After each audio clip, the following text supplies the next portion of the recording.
খালি হাতে আশা নিয়ে আসিয়াছি সাই, নিরাশা হইয়া যেন ফিরিয়া না যাই।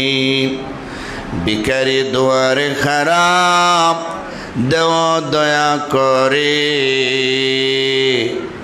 মোহাম্মদ মুস্তফা হযরত নবীজির খাতিরে, তারাইলে ফিরে আসব কুকুর তোমার। দয়া করো দয়ার আল্লাহ, দোহাই তোমার।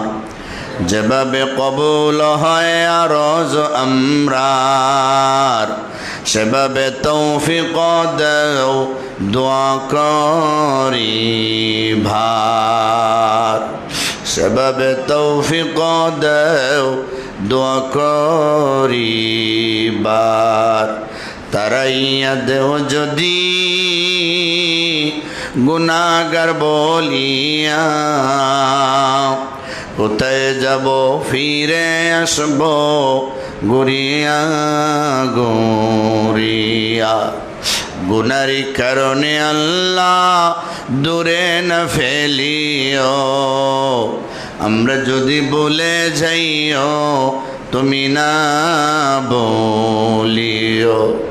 আমরা যদি ভুলে যাইও তুমি না বলিও। রব্বুল আলামিন, আমরা মুজরিম গুনাহগার, আল্লাহ আমাদের মুনাজাত কবুল আর মঞ্জুর করে নাও। আয় আল্লাহ, জানি না কার মা নাই, বাবা নাই, দাদা দাদি নাই, নানা নানি নাই, শ্বশুর শাশুড়ি নাই, আপনজন দুনিয়াতে নাই। কবর অন্ধকার ঘর, পোকামাকড়ের ঘর, সাপ বিচ্ছুর ঘর। আয় আল্লাহ, মানুষকে কবরে রাখার পরে পোকামাকড় কবরে ঢুইকা নাকের ছিদ্রে দিয়া, মুখের ছিদ্রে দিয়া, চোখে দিয়া, আল্লাহ পেশাব পায়খানার রাস্তা দিয়ে ভিতরে ঢুইকা নারী ভরি খেয়ে শেষ করে ফেলে।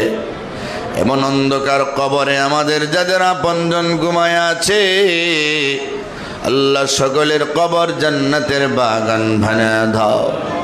আটলান্টিক মহাসাগরে সাঁতার জানে না ব্যক্তি পড়লে যেমন বিপদ, রেলগাড়ির চাকার তলে পইরা পিষ্ট হইয়া না মইরা কষ্ট করলে যেমন বিপদ, অগ্নিকুণ্ডের ভিতরে সব জ্বলে যায় কিন্তু প্রাণ বাহির হয় না, এমন ব্যক্তি আগুনে পড়লে যেমন বিপদ, এর চাইতে কোটি গুণ বেশি বিপদে আমাদের মুর্দারা কবরে আছে।